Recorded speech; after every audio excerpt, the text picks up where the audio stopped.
I have a translator if we need it. It's not. Welcome, welcome, welcome. Happy Friday the 13th. We're going to have a spooky fresh time together today. Glad to see you all here. I know folks are still coming on. We're going to get started in just a couple minutes, but I just thought I'd welcome you all and say that this is our 8th and final public No Justice, No Peace Healing Practice Friday session. So it's really exciting to have a really special presentation today with Nita Watson in the Self-Care Lab. I'll tell you a little bit about her and then go let her tell us some more about what they're doing over there in just a minute. But I just wanted to reiterate how great this journey has been. We have had 8 months, second Friday of each month, doing a healing practice for social justice and wellness. And I'm really grateful for everyone staying with us in this journey. So I'm going to go ahead and introduce Nita. If you don't mind, I'm going to read your bio and go ahead and jump right in, and then you can take it over from there. So Nita Watson is a marriage and family therapist associate and a certified U.S.A. boxing and fitness trainer for amateur and professional boxers and athletes. She got her BA and MA in psychology with an emphasis in marriage family therapy. And she has worked as a clinical therapist and supervisor throughout Los Angeles County. About 5 years ago, or I guess now 5.5 years ago, she created and opened the Self-Care Lab Boxing and Fitness Club in Pomona, California. Shout out to Pomona. It is a mental health-based boxing club designed to target poor self-esteem, anxiety, depression, and impulsivity. Since opening the Self-Care Lab, Ms. Watson has worked with over 5,000 individuals with mental health issues ranging from depression, suicidal behavior, trauma, and schizophrenia. Her long-term goal is to emphasize self-care through her innovative approach of combining fitness and mental health awareness. She hopes one day to expand her vision to other communities to assist to families and continue supporting foster and juvenile youth. I just want to say, I don't know about a whole lot of people in the world who are connecting boxing, trauma, wellness, community. So let's give it up to Nita for really taking it to another level with this innovative work. And welcome, welcome, welcome. Thank you. Thank you. Thank you. As you stated, I'm Nita. I'm Nita Watson. I am a Pomona native.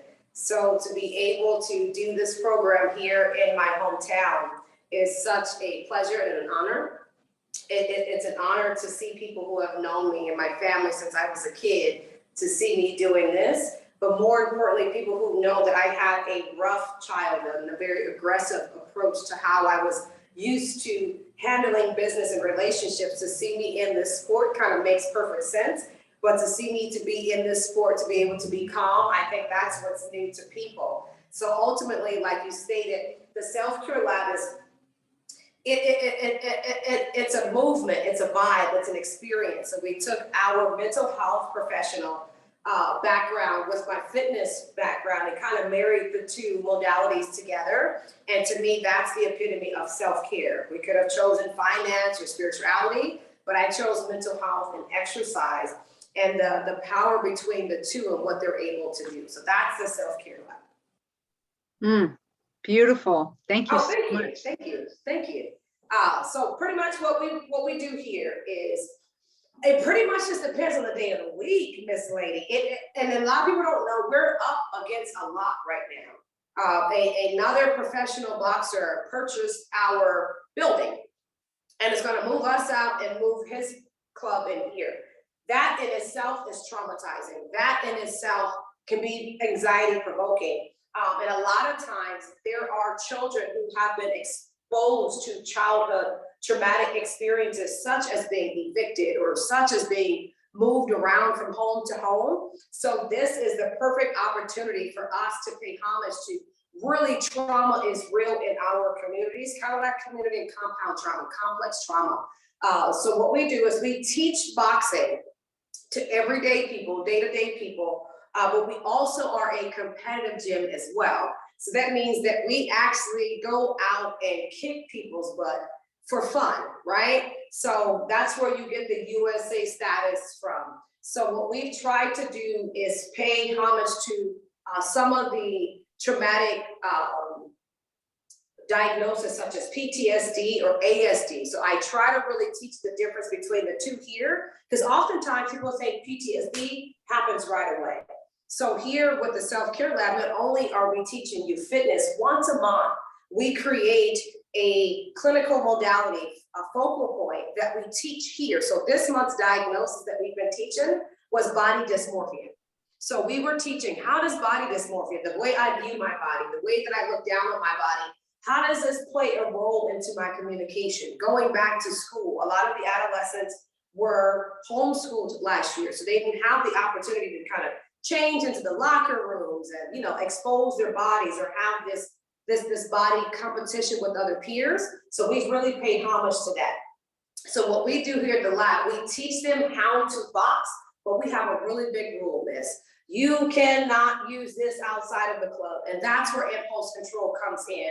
That's where the accountability for the sport comes in. If you do fight outside of this club and it's not self-defense, protecting yourself or someone else, automatically your membership is terminated just because we take this sport so serious. So one of the things that I want to practice with this panel here was making sure with all of the fighting and making sure with all of the support that we're doing to make sure that people's rights and their justice is protected, is making sure that we as service providers make time for yourself as well. So I know you've been on this campaign for, we said about 8 weeks now. And my question to you is, what have you done in these last 8 weeks? Not you per se, but what have you done in these last 8 weeks that has actually held you accountable?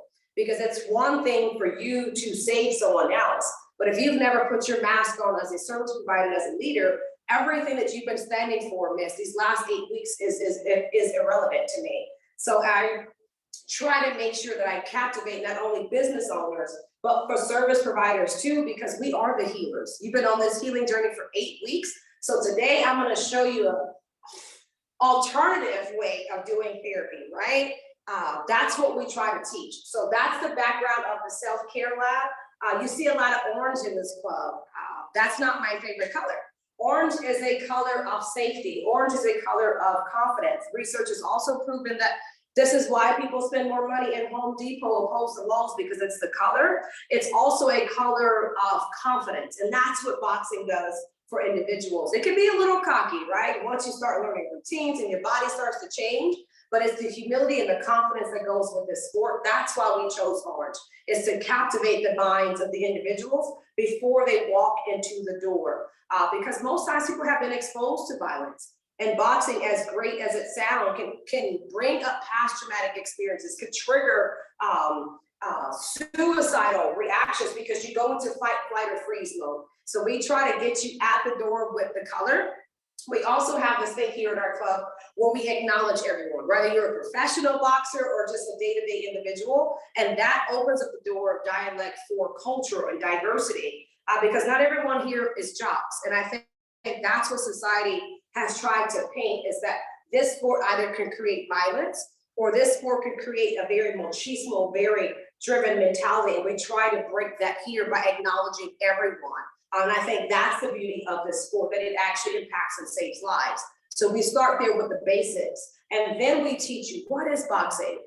So today I'm going to show you guys just a little bit of what we do here. I didn't want to intimidate you guys too much, so we're not going to really ultimately do it. But oftentimes when we teach boxing here, we start with what we like to call the basic fundamentals. And the basic fundamentals to me go hand in hand with justice and with equality, is because you have to know the grassroots of the program. You have to know the grassroots of what the situation is before you just walk in with a whole village and a whole army of people, because that way you're also being intimidating. So what I would like to do is just to show you guys the basics, and that also helps to alleviate anxiety.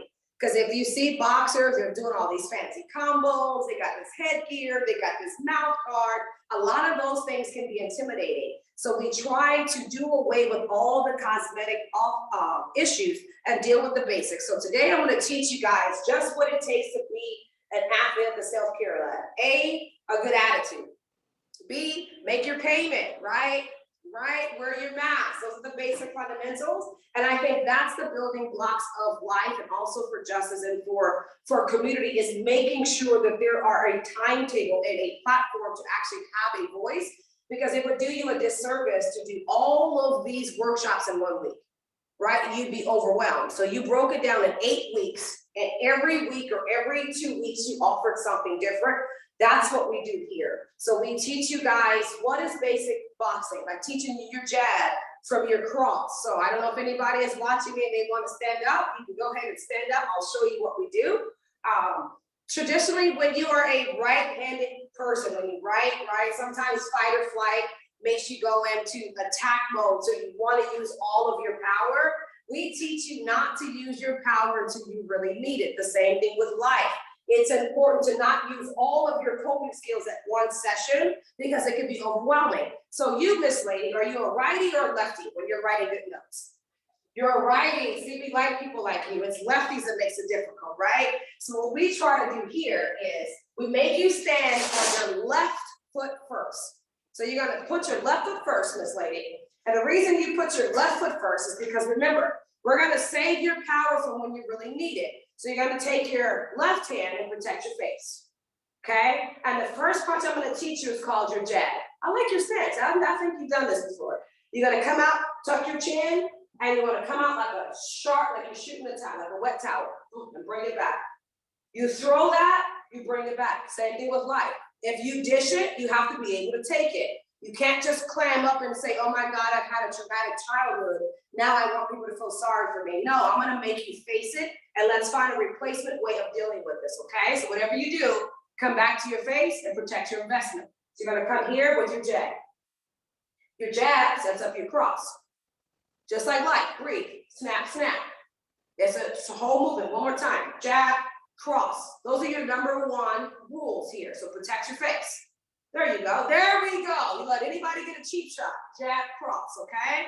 Those are your most important ones. The next two I'm going to show you is a jab with a cross and a left hook. Okay, the way that I teach folks here, pretend there's like a bug there on that ground, and you kind of want to squish that bug. The more hip movement you use and the more leg power you use, the more momentum and power is going to go into that shot, okay? So you're going to jab it first straight, cross, cover, and make about a 90-degree and make a hook. There you go, make a hook. There you go, you hit it right in the chin. Bing, bing, boom. And then you're done. So you go back here, okay? Let's shake it back off. Ready? Shake it off. Start over again. There we go. Put some Pomona into that. There we go. Tuck that chin, hands are up. You're gonna come in. The first one is a jab. Boom. That kind of, what's your left hand? That kind of sets the tone, where you want to go with this. Because if you use all your power in the beginning, you've wasted everything that we've been working for. So the first one is jab, boom, with a cross. Bam. Come back again. Jab, cross. There you go, and breathe. Jab, cross, left hook.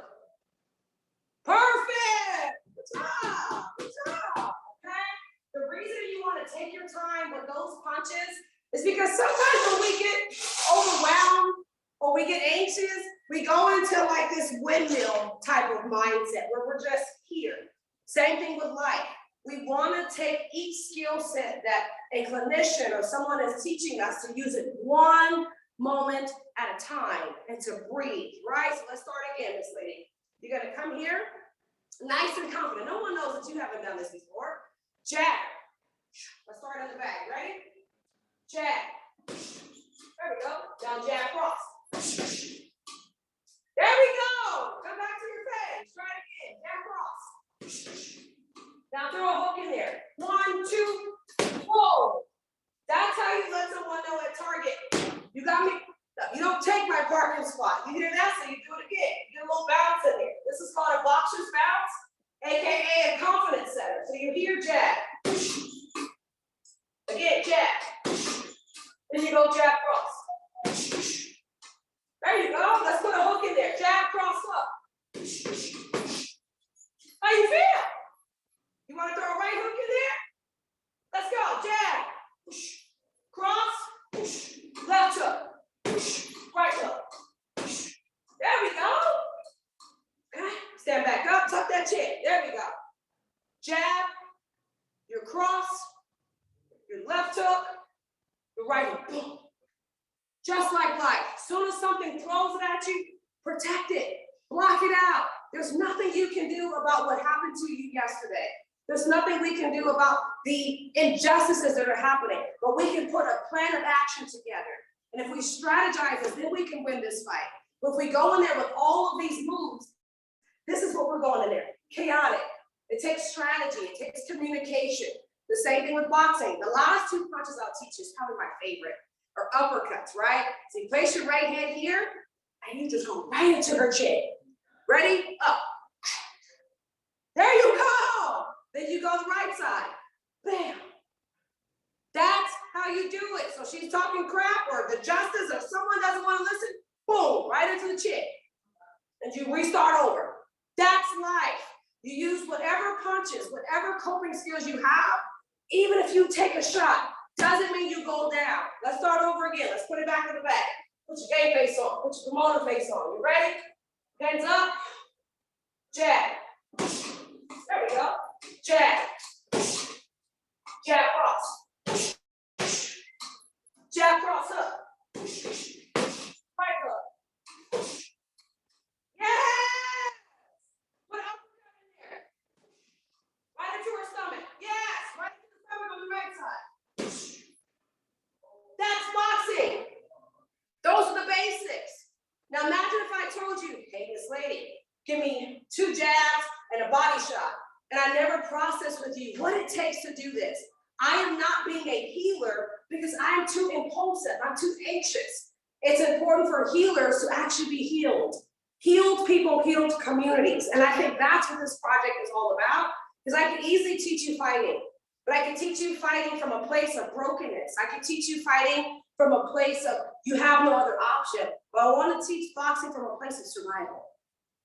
I want to teach boxing as if I start to feel overwhelmed, I know what I need to do. And the moment I go here, it's lights out for you. So you may want to keep a person like me calm. And that's what impulse control is all about. So let's try one more time. You ready? You look like you're ready. You're gonna send you some gloves. Ready? Jab. Cross. Hook. Hook. Body shot. Body shot. That's what I'm talking about. That's what I'm talking about. Yeah. Take a breather. It's easy for me to say, let me tell you what to do. Just go out there and handle the injustices. But it's a lot more easier as a leader, as a program provider, if I can say, hey, Tessa, slow down. Let me teach you. Step 1 is your stance.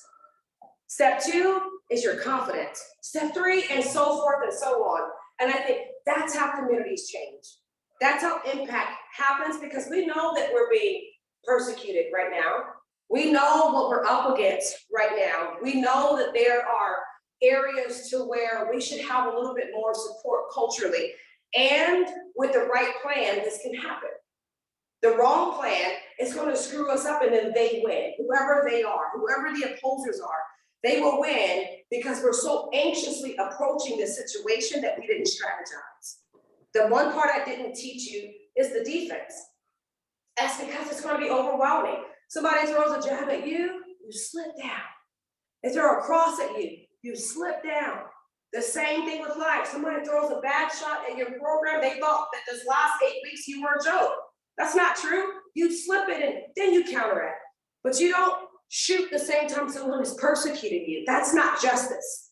Justice says, let me process this, articulate a move, and then let me come with my best move.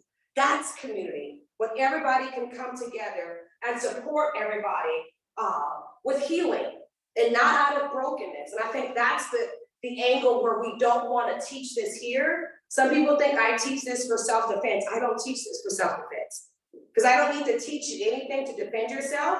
If you ever feel like your back is up against the wall, you never have to wonder or question what a mom is going to do if her back is up against the wall. If it's the only option she has is to kill or be killed, best to believe she's going to do whatever she can.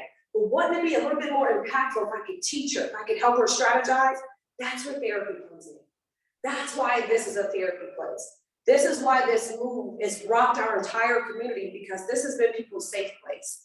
This has been the place where people have called home for 6 years. So I have to now be a leader and lead by example and encourage them and let them know that we're at the right season of this next growth. But that all came with me learning impulse control, because I literally wanted to go ape stuff. I really wanted to go off and be very unprofessional, but that does a disservice for everything that I'm teaching, which is impulse control, which is coping strategies, which is effective communication, but more importantly, as a BIPOC woman doing this sport, this is not easy. This is not my sport.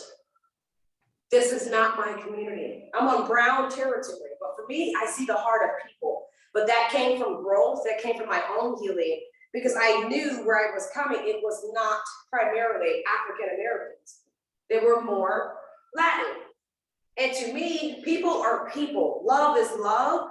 And I think that's the beauty of having a leader who is healed that can impact the community. So I wanted to let you guys know why we do this. It looks fun, it looks great online, everybody looks at our videos, but the underlying cause of this is, can I keep Tessa under control so Tessa can do what she needs to do? Because if Tessa doesn't have control, Tessa's gonna blow everything that she's trying to create, which is a safe haven for the justice, for the peace, and for the people, for the community. But if she's overwhelmed, there's nothing Tessa can do. There's nothing Tessa can do. But also with this sport too comes a lot of accountability. There could be a day where you're not training, a day where you're not running, and your teammates gonna ask you, did you train today? Did you do ABC? Did you follow through? And I think that's teamwork. When I can go to Tessa and she says, Nita, you know, we have you down for this workshop. We talked about this in January, right? I didn't know all of this was going to be happening, that we were going to be moving. I could have easily gave you excuses, said, Miss Tessa, oh my God, we're gonna be moving and we lost our place, but I had to keep my word no matter what. And I think that's the beauty of this program, is making sure that the mental health, that's great, but we're not gonna pacify the mental health. We're gonna make sure that Tessa is held accountable, and that's why we incorporated boxing. And two, it's just a bad sport for women. It just makes badass women. It just makes women feel confident about themselves. We all are aware that we went through a very huge, notorious Me Too movement, which was applicable for men as well. And I never want to take that emotion away from anyone, but I also want to create an avenue and a resource that you don't have to be a victim. You can be a survivor. It doesn't mean that you can fight back. It just means that you chose to fight back. And I think that's what this program does, is open up the rounds of communication and for self-confidence, but to teach young people something totally different. Every time I present this, which has been in huge platforms, people go, oh my God, I never thought about that. And that just makes me excited. So the overview was, how does boxing even fall in line with mental health? What does boxing have to do with the justice system? What does boxing have to do with communication? What does boxing have to do with healing? Everything. Because broken people cannot do this sport. That's how we get injured. That's how we cause injuries. We see what happened. You know who Mike Tyson is? You remember when Mike Tyson bit up that guy's ear? There was a lot of feedback and a lot of things that people said about it, but we never tapped into his childhood trauma that he had been exposed to as a kid, which made him impulsive. We just praised the fact that he was a 2-second knocker-outer. But the moment he bit someone's ear off, that's when we persecuted him. So I would like to triage the childhood issues before they compete. So before they can even compete for the self-care lab, they have to do an ACE test. Did you know that? We do an ACE test. I do a treatment plan with them. I need to figure out who's representing our brand, who's rocking our logo that's actually just so aggressive that they can't learn anything. So I try to figure out who this person is and not move by their talent. So that's the self-care lab. That's why this is so different. So the items that you see me wearing are called hand wraps. They're not mummy hands, I'm not injured. These hand wraps protect your knuckles. They stabilize your wrist. They also control any moisture that might be in your hand once we put the gloves on. The gloves that you saw me fighting with were size 12 ounces. The lower the number, between 8, 10, and 12, is for speed. The higher the number, 14, 16, 18, and so forth, is for power. Same thing with life. You have to master some speed, master some power. These are all coping mechanisms. You can't just go in with all positivity every day. Some days you have to be a little aggressive. Sometimes you have to be a little assertive just to kind of get your point across. So again, these are called hand wraps. They can be in the form of gauze, or they can be like a more cotton base, which lasts a little longer. Some boxers wear about 2 or 3 pair of these because it gives you the little cushion here for their knuckle, and it protects your knuckles. Remember, if you're righty, start on the left side. If you're a lefty, which is difficult to fight left-hand fighters because they're everywhere, you start on your right side. So that way you're not exposing yourself too much and you're not using all the power in the beginning. Same thing with life, slow down. I'm quite sure you have this vision to do this streaming for a while. And it was probably in your spirit, but the moment you thought about it, you had to strategize. How do I get service people to do this over the next 8 weeks? And you have to communicate with people, reach out to people. That took patience for you to do it, because I'm quite sure the idea came to you like that. Just the same thing with me. The idea came to me just like that, but I didn't realize what it was going to take to actually implement this idea. And that's the same thing with boxing. This is why I teach it this way, because it makes you be calm. And 2, once you get your ass kicked, it will humble you. It will humble you, and especially if you get kicked in front of a lot of people. So that's why we teach this, more importantly for safety, for impulse control, for self-confidence, and to tell you it's okay to relax, Tessa, and to take time out for you. Thank you. Mm-hmm. Thank you so much, Nita. That was powerful, powerful. Oh, thank you. Let's pause for a minute and see if folks have any questions. I know Toya wrote into the chat, how do we get into Self-Care Lab? How can we attend? How can we participate? So maybe just that, and then we can open up to more questions too. The Self-Care Lab is on a round of expansion and transition right now. This will probably be our last month here at this location, which is outside of our control. We're excited about growth and development, even though it didn't work out the way that we thought, because there was a lot of love that went into building this project, this building. We painted this building ourselves. We've done most of the work. So we're asking people just to sit back and let us move first. We're looking at locations. I was out looking at a location this morning, but I need something that's going to be community-based to where the athletes and the young people can get there. So hopefully within the next 30 to 45 days, we can have a better outcome for you where we're going to be. But in the meantime, you can still follow us on all social media platforms, including YouTube, the Self-Care Lab. You can see some of the work we've done. We have a lot more workshops coming up this year. So you'll see a glimpse of some of our workshops on YouTube as well. But to actually be able to join, we're asking that everybody could just be patient while we move, which is unlike the Self-Care Lab because we're constantly moving. So we'd say closer to September. We start as young as the age of 7, just because we train so intensively, all the way up into where you feel comfortable. Believe it or not, we have a lot more seniors right now that are joining boxing because they have to walk with their young people to do the mileage that we do every day. And that ends up boosting their self-confidence and their endorphins. Now I got a whole family moving. So if we can just get situated, I promise we should have more news for you the closer we get to September. Great. I'm putting your information in the chat. I mean, it's the address where you are now, but so obviously you're not gonna be there for long, but at least just the phone number and the website. The website, yeah, the selfcarelab.com. And then anyone else have other questions about the connection between boxing, physical fitness, health, and mental health, spiritual health, you know, bringing them all together? Any other questions or? Just realize they go hand in hand. They go hand in hand, and it's important, especially for leaders, to exercise. We are on the platform preaching to everyone, but how many of us actually move every day? How many of us actually, it doesn't even have to be boxing. It's just movement, Ms. Tessa, just movement and holding yourself accountable to be a leader. Leader comes with a lot of tasks. It comes with a lot of expectations. And for me as a leader, especially a woman, I hold other leaders accountable. Get moving. Don't preach, don't practice, just do it and keep moving. So for you, I'm gonna hold you accountable too. You've done this great 8 weeks of that, and I'm gonna keep you accountable to have you move too, because healed individuals healed communities. It's easy for us to sit back and do these everybody has a podcast now. It's like the popular thing, it's like the new Nike podcast. But no one's talking about movement. So you're sitting at the desk all day, pumping everybody else up, but you haven't done anything. I'm not going to take you serious. I'm not going to advocate for your programming. I'm not going to promote you because you don't even take you serious.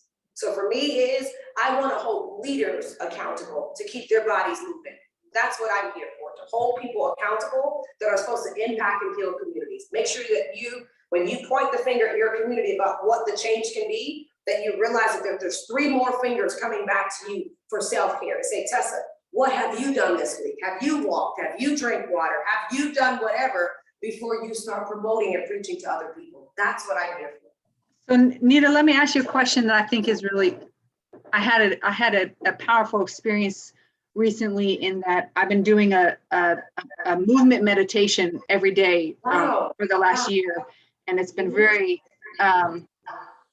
meaningful to me. And then last week I was in a conversation with someone about race, and it got to be a very heated conversation. And talk to me. I was trying to make a point about white supremacy in this country, and I could feel my whole body was getting hijacked by the emotion, and I could feel I was getting raring for a fight. And it was only because I think of this practice that I've been doing every day of really grounding myself in my body that I recognized, oh, my heart is beating. I'm going a little off the charts here. And then when I realized that I saw it in my body before I even saw that I was doing how I was talking. And then I was able to pull back and breathe and like ground my weight on the earth and take a deep breath and calm down enough so that I could keep the person in the conversation. Because if I had kept going the way I was, they were just feeling attacked. And it, so for me, I can feel like this everyday practice of movement and meditation. I've been doing it for a long time. This is the first time I saw so clearly. If I hadn't been doing that, I would have lost this whole conversation because I was too ramped up and I had to pull myself back in. So I was wondering if you could share a little bit about, as a therapist, from that therapeutic mindset, that you have not only intellectual, emotional processing, but that the body movement can help you with that other work, right? The body movement, sometimes after training, you're just too tired. Your body shuts down because it can only do so much. And sometimes that works to your benefit because you don't have the energy to strike up unnecessary conversations. And 2, when you realize that you have it, why would I waste time with you? That comes with confidence. So at the same time, the exercise goes, everything that you have taught can be in action right now, which is great. And this is a very dangerous sport. Because if I let these hands go, I might go into flight mode and not realize that I'm not in a boxing ring, I'm on the street. So now I'm gonna use my feet. Now I'm gonna use anything that I possibly can. But the exercise comes in and says, you have trained so hard today. You're too tired to even strike up energy. And 2, the grounding technique reminds you, this is what you've been training for. It's different if that opposition came, Miss Tessa, and you failed. And then I'm reading about you in the headlines.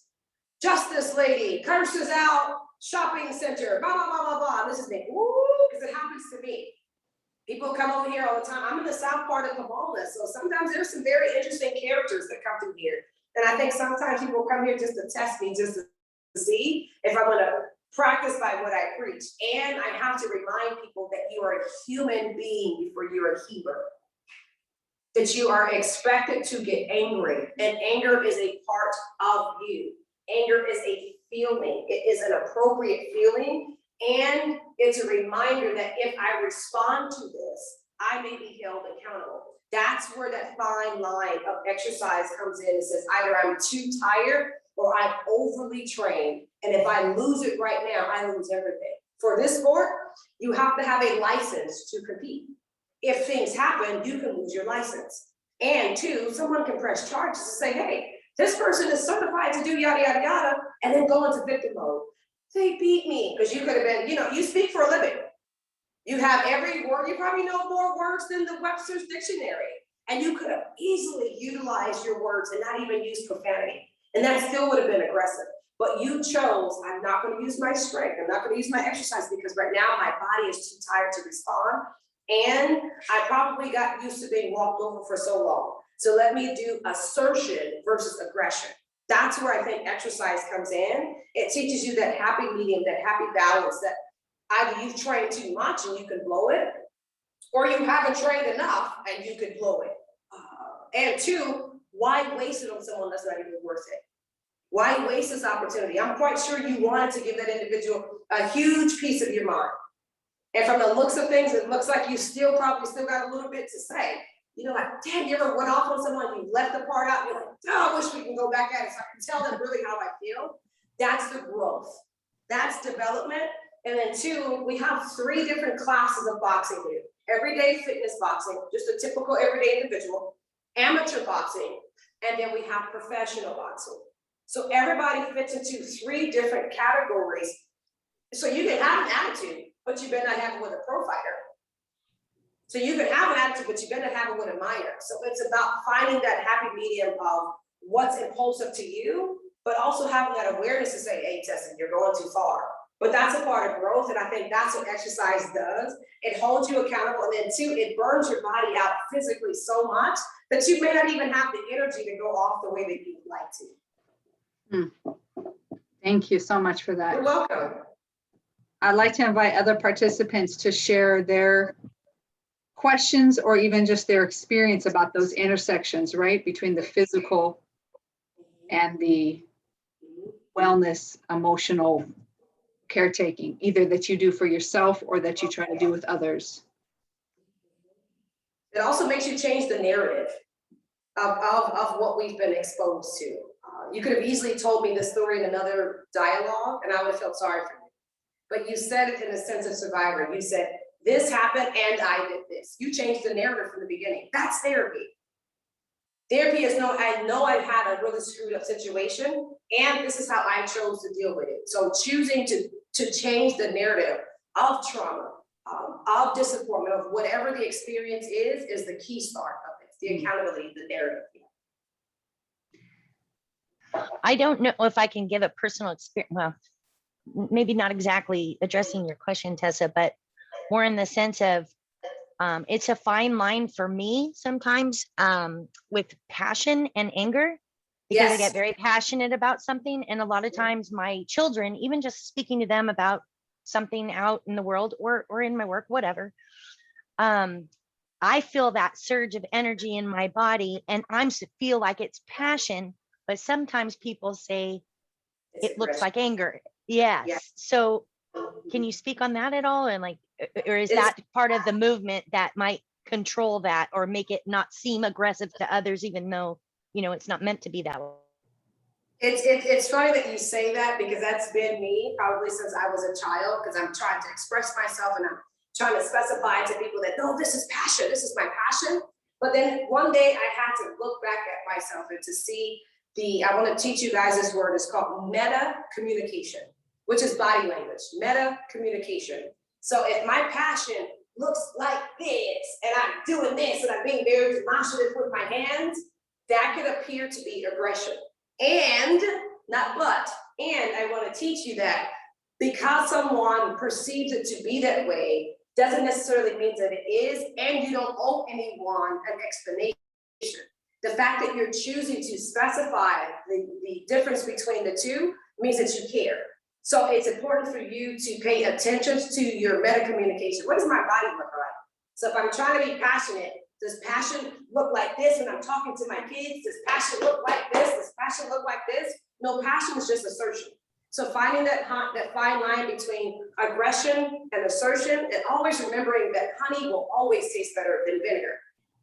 Always. So in order to get your point across, you've already been aware that sometimes I can come off a little too strong.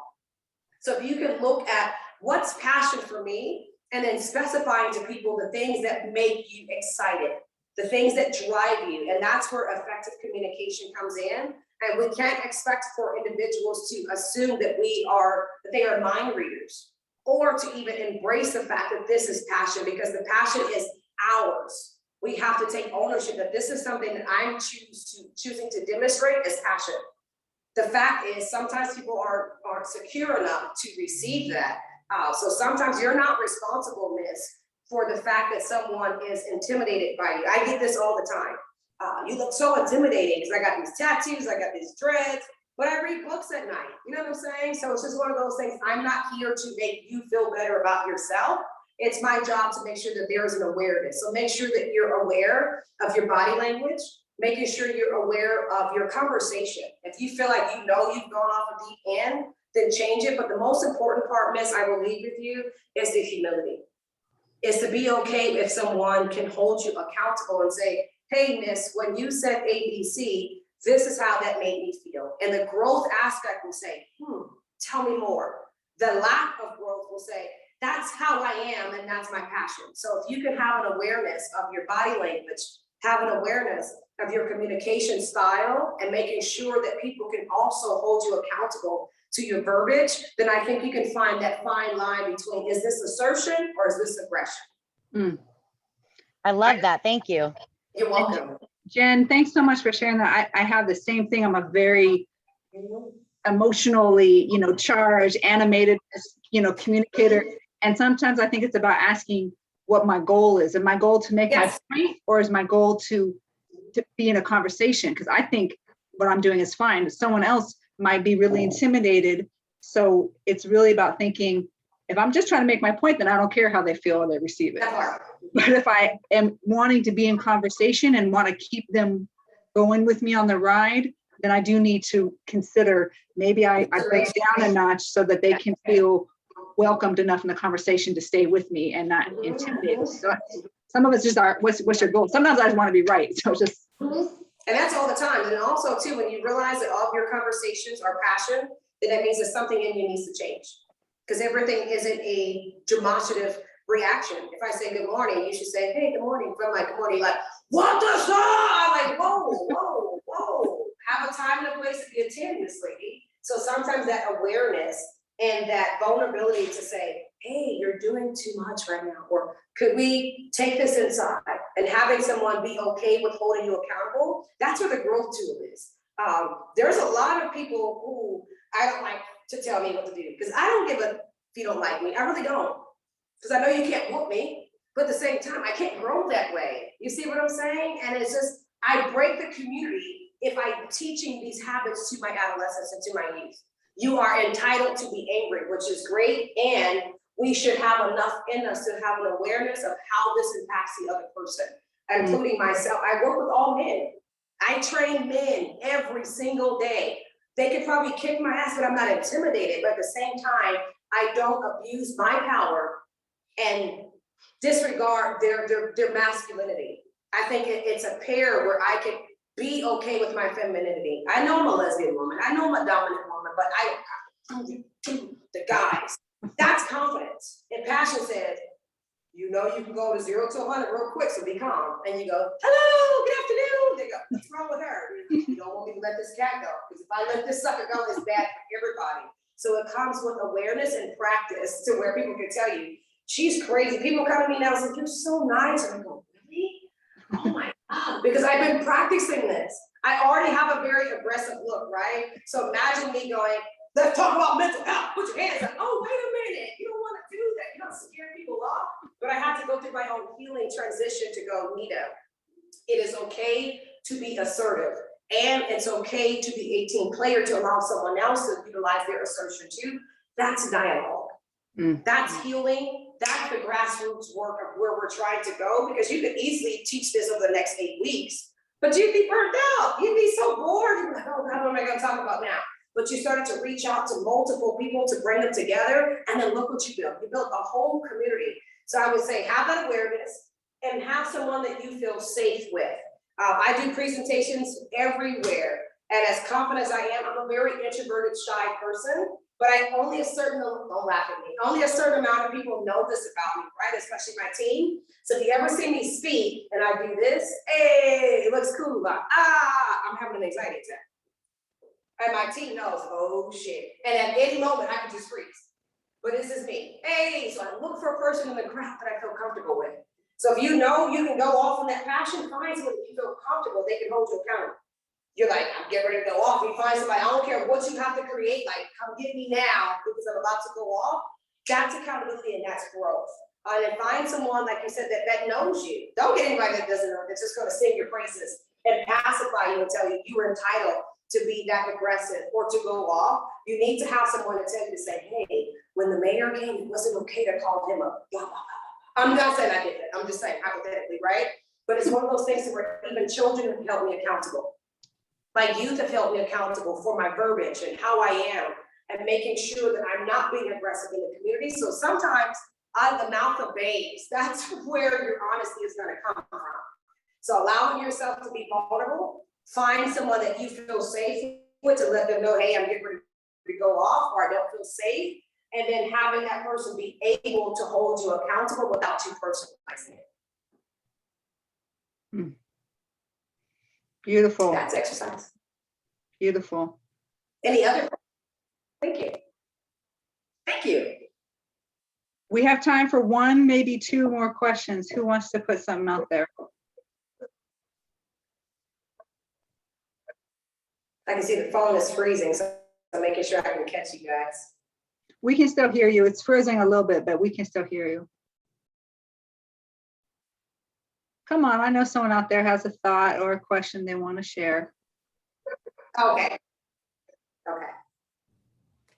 If there's no questions, I thank you guys. We got one, Nita. We got one. It wasn't a question. I just wanted to extend my gratitude to you and say thank you for coming today. And it really made me reflect on my time in martial arts, in Brazilian Jiu-Jitsu, and how much it was very helpful to build my confidence. And just moving and being around people that want to see the best in you is like a great feeling. And not being able to do any of that for the last few years has been kind of tough. But I think just overall movement, being outside is essential to well-being and mental health. So I just wanted to say thank you for coming today. Yay. Actually, thank you for even acknowledging what we do here, because in the beginning, this was something that I drew in my head in 2015. I remember telling this to my partner I was dating at the time and to my family. Everybody thought this was a joke. And this is maybe I am a joke, but now it's the new Nike. I remember telling him, I'm going to change the face of mental health. And this is my supervisor at the time. That's great. And can you get your billing in? And this is me. God, I hate doing this. I couldn't go back to traditional therapy if I wanted to. Like, I still do traditional therapy, but sometimes I'm in session and I'm like, get them in a box. You know what I'm saying, in my head, right? So you have to find areas that work for you. But just thank you for paying homage to the work that we do, because this has not been an easy program. Doing this as a BIPOC woman in this sport, this has been a very hard task to do. But with the proper support, I've been able to train probably, God, and that article was old, probably upwards of about 6,000 now, of so many people, just almost 2,000 plus in one session at U.S.A. So thank you for paying homage and just recognizing the work that we do, because this is not easy to do, but the fact that someone else sees it and said that this is cool, thank you so much. Thank you. Thank you so much, Nita. I'm going to encourage everyone to give us their thoughts and like,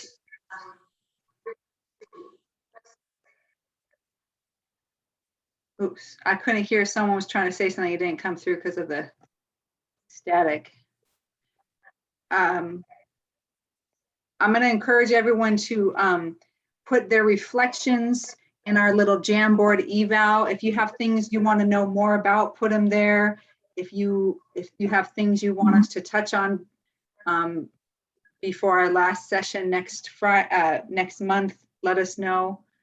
If you want to get in touch with the Self-Care Lab, just stay up on their website, on their social media, so you can find out where they land next, which is probably going to be a gorgeous new chapter. Any last comments or questions before we wrap up?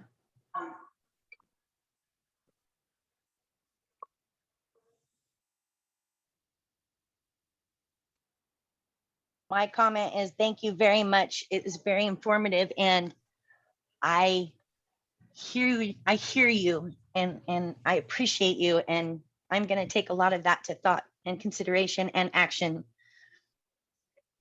Thank you. Just be aware, you could be a badass, but does it give you the green light and the license to be verbally insulting? Something I had to learn.